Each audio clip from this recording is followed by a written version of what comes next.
Hello friends, I welcome you again to my channel DLI dedicated to learn and improve. Friends, Indian stock market for beginner series का ये second video है। Stocks and mutual fund series में जो मेरी playlist है उसमें एक video मैंने पहले अपलोड किया था, ये उसी की कंटिन्यूशन में है। आपने अभी तक मेरे चैनल को सब्सक्राइब नहीं किया है तो आप सब्सक्राइब कर बेल आइकन पर क्लिक करके ऑल प्रेस कर सकते हैं, सो दैट इस सीरीज़ के और अदर वीडियोस जो भी मैं अपलोड करूंगा उसका आपको नोटिफिकेशन रियल टाइम बेसिस पर मिलता रहे। जो टॉपिक्स हम आज के वीडियो में कवर करेंगे आप यहाँ सामने देख सकते हैं, वन बाय वन इसी सीक्वेंस में हम इसको डिस्कस करेंगे।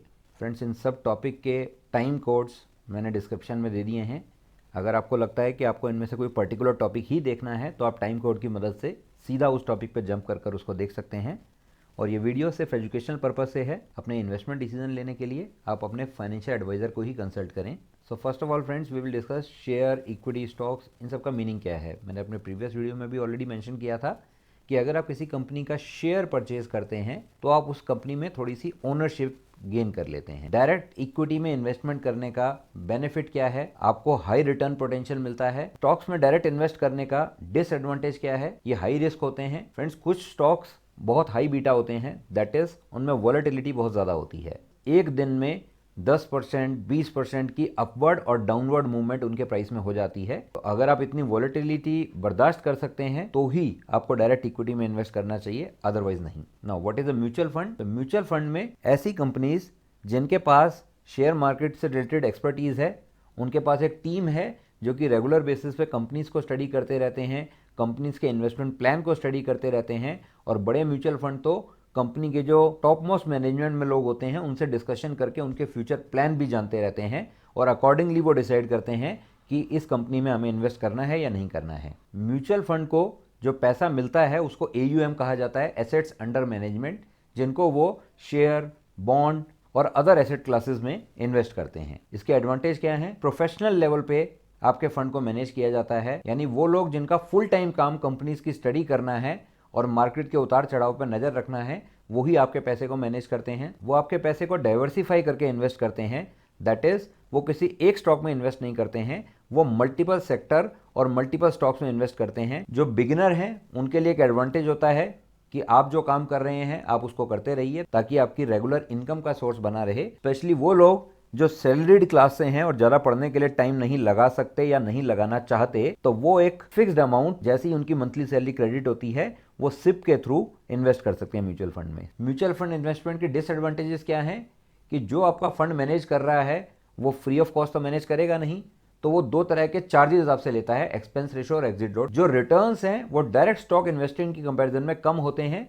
क्योंकि जो फंड मैनेजर होते हैं वो बैलेंस वे में आपका पैसा इन्वेस्ट करते हैं कि बहुत ज्यादा रिस्क ना लिया जाए, कोशिश करके आपको FD से बेटर रिटर्न मिल जाए। इस वजह से म्यूचुअल फंड इन्वेस्टमेंट में रिटर्न कई बार इक्विटी से काफी कम रह जाते हैं। नाउ द क्वेश्चन अराइजेस कि किस तरह के इन्वेस्टर्स को स्टॉक में इन्वेस्ट करना चाहिए और किनको म्यूचुअल फंड प्रेफर करना चाहिए। जो लोग मार्केट के अप डाउन को, वॉलेटिलिटी को बर्दाश्त कर सकते हैं, वो are dedicated to learn, that is जो रेगुलरली स्टडी कर सकते हैं कि मार्केट में क्या हो रहा है, उनके लिए स्टॉक मार्केट इज गुड। जो वेरियस कंपनीज को स्टडी करने के लिए, रिसर्च करने के लिए टाइम निकाल सकते हैं, जिनको पोटेंशियली हायर रिटर्न चाहिए और जो लॉन्ग टर्म तक इन्वेस्ट रह सकते हैं, क्योंकि इक्विटी में कई बार बहुत ज़्यादा वॉलेटिलिटी रहती है, कई बार तो इतना कंसोलिडेशन होता है कि ऑन एन एवरेज 1 साल 2 साल तक स्टॉक का प्राइस वहीं पर रहता है, मूव ही नहीं करता है। इन दैट केस अगर आपकी एक्सपेक्टेशन ऐसी है कि मैं आज पैसा डालूं और एक हफ्ते, एक महीने में कुछ अच्छा रिटर्न दिखना चाहिए, तो ऐसी सोच मार्केट के काफ़ी समय तक अपवर्ड मूव ना करने पर आपको टेंशन दे सकती है। म्यूचुअल फंड किन के लिए सही है? जो बिगिनर्स हैं, जिनको अभी कंपनीज के बारे में आइडिया नहीं है, सैलरीड क्लास, जिनके पास ये श्योरिटी है कि मंथ एंड में एक सैलरी मेरी फिक्स्ड अमाउंट आनी ही है, तो उसमें से कुछ हिस्सा मैं as a discipline share market में इन्वेस्ट कर सकता हूँ थ्रू म्यूचुअल फंड। और लॉन्ग टर्म इन्वेस्टर्स जो ये सोचकर चलते हैं कि एज ए डिसिप्लिन मैं कुछ पैसा शेयर मार्केट में लगातार अपनी इनकम में से डालता जाऊंगा और लॉन्ग रन में मुझे FD से मच बेटर रिटर्न मिल जाएंगे। ऐसा हो सकता है कि 2 साल 3 साल तक कुछ सिग्निफिकेंट रिटर्न ना मिले, लेकिन लाइकली है कि अगले आने वाले 1-2 सालों में आपको ओवरऑल रिटर्न इतना मिल जाएगा कि एवरेज रिटर्न FD को बीट कर देगा। बट मार्केट अपवर्ड, डाउनवर्ड दोनों तरफ की मूवमेंट दिखा सकती है, तो अगर आप मार्केट में इन्वेस्ट करने का डिसीजन लेते हैं तो आप लॉसेस के लिए भी मेंटली प्रिपेयर रहें। अनदर थिंग जो कि मोस्टली बिगिनर्स को अट्रैक्ट करती है, दैट इज ट्रेडिंग। कुछ लोगों की मार्केट से एक्सपेक्टेशन ऐसी होती है, आज सुबह मैं पैसा लगाऊं और मार्केट बंद होने तक मुझे सिग्निफिकेंट रिटर्न मिल जाए। स्पेशली जब किसी को ऐसा प्रॉफिट हो जाता है तो वो और बहुत से लोगों को बताता है, सोशल मीडिया पे भी कुछ लोग पोस्ट करते हैं, तो इससे बिगिनर्स जो हैं वो अट्रैक्ट होते हैं। But reality is very different. Trading में बहुत हाई रिस्क होता है। ट्रेडिंग में एक बार को हो सकता है आप काफी अच्छा गेन कर जाएं, लेकिन आने वाले काफी टाइम में आप काफी लॉस भी उठा सकते हैं। या ये भी हो सकता है कि फर्स्ट टाइम आपने पैसा लगाया और सोचा कि शाम तक इसमें कुछ सिग्निफिकेंट इंक्रीज होगा, लेकिन आपको लॉस हो गया, फिर उसको रिकवर करने के लिए आप और पैसा डालते जाते हैं। तो ऐसे में शॉर्टकट से जल्दी पैसा बनाने की सोच जो है कई बार बहुत ज्यादा नुकसान कर देती है।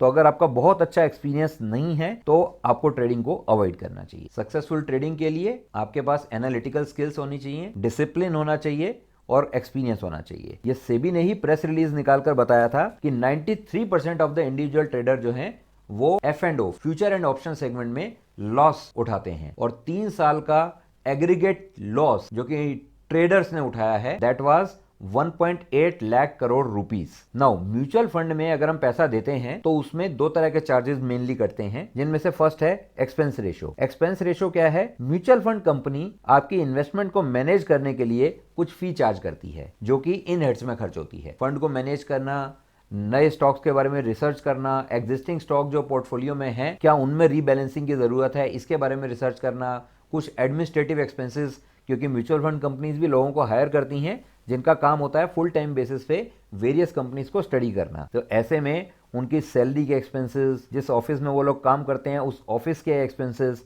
ये सब मिलाकर कुछ चार्जेस लगते हैं म्यूचुअल फंड कंपनीज के। तो उसके लिए mutual fund company expense ratio की फॉर्म में आपकी इन्वेस्टमेंट का कुछ परसेंटेज अपने पास रख लेती है। जब आप किसी म्यूचुअल फंड में इन्वेस्ट करते हैं तो वो कितना एक्सपेंस रेशियो चार्ज करता है वो देखकर ही हमें इन्वेस्ट करने का डिसीजन लेना चाहिए। ये कहां पर दिखता है और वेरियस म्यूचुअल फंड कितना चार्ज करते हैं, इसके लिए मैं आगे एक डेडिकेटेड वीडियो बनाकर लाइव डेमो दूंगा।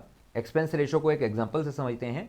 मान लीजिए आपने 1 लाख रुपए इन्वेस्ट किए और साल का म्यूचुअल फंड ने आपको 12% का रिटर्न दिया और 2% उस म्यूचुअल फंड की एक्सपेंस रेशियो है, तो वो 2% वो रख लेगा और रफली आपको 10% का ही रिटर्न मिलेगा। नाउ एक एग्जिट लोड भी म्यूचुअल फंड चार्ज करते हैं। एग्जिट लोड इज कि जब आप एक सर्टेन टाइम पीरियड से पहले अपने इन्वेस्ट किए हुए पैसे को लेकर एग्जिट कर जाते हैं तो जो आपके ऊपर load that is penalty charge होती है दैट इज एग्जिट लोड। तो कई म्यूचुअल फंड कंपनी ये कंडीशन लगा देती हैं कि अगर आप 1 साल से पहले अपने इन्वेस्टमेंट को लेकर निकल गए तो आपके ऊपर हम कुछ एग्जिट लोड लगाएंगे। तो मान लीजिए किसी कंपनी का एग्जिट लोड 1% है, तो ये किस तरह से चार्ज होता है उसको एक एग्जांपल से समझते हैं कि आपने 50,000 इन्वेस्ट किए, 5 महीने के बाद प्राइस फ्लक्चुएशन के कारण आपकी इन्वेस्टमेंट की वैल्यू 48,000 रह गई। अगर आप एग्जिट करने का डिसीजन लेते हैं कि दैट्स इट, मुझे अब एग्जिट करना है, मैं इतना लॉस बर्दाश्त नहीं कर सकता, in that case 1% of this value that is 480 इतना एग्जिट लोड लगेगा और जो बैलेंस अमाउंट है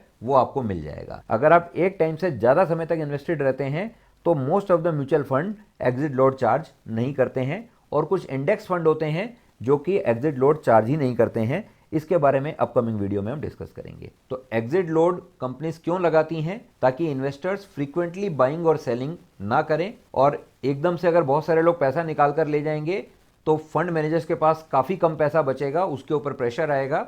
इस वजह से फंड को स्टेबल बनाने के लिए भी वो एग्जिट लोड चार्ज करते हैं। म्यूचुअल फंड ब्रॉडली 3 कैटेगरी के होते हैं। एक इक्विटी म्यूचुअल फंड जो कि इक्विटी यानी स्टॉक्स में इन्वेस्ट करते हैं, तो यंग इन्वेस्टर जो काफी समय तक अर्निंग रहेंगे, तो जो रिस्क ले सकते हैं, जिनके पास लाइफ में आगे काफी टाइम बचा है, उनके लिए सजेस्टेड रहता है। डेट म्यूचुअल फंड, तो डेट का सिंपल मीनिंग होता है उधार, तो गवर्नमेंट सिक्योरिटी और बॉन्ड्स वगैरह में ये इन्वेस्ट करते हैं। गवर्नमेंट सिक्योरिटी और बॉन्ड के बारे में अगर आप नहीं जानते हैं तो इनमें कैसे इन्वेस्ट करना है और कितना रिटर्न इसमें मिल सकता है, along with the live demo, ये मैंने एक वीडियो बनाया है बॉन्ड्स के ऊपर, उसमें मैंने एक्सप्लेन किया, आप चाहें तो उसको देख सकते हैं, उसका लिंक मैं डिस्क्रिप्शन में दे दूंगा। डेट म्यूचुअल फंड में अगर कोई गवर्नमेंट सिक्योरिटी में इन्वेस्ट कर रहे हैं जिसने कहा है कि 6% का रिटर्न आना ही है, तो आपके रिटर्न की सेफ्टी हो जाती है, लेकिन वो रिटर्न का परसेंटेज बहुत हैंडसम नहीं रहता है। अर्लियर जो डेट म्यूचुअल फंड से इनकम होती थी वो कैपिटल गेन्स के हिसाब से टैक्सेबल होती थी, लेकिन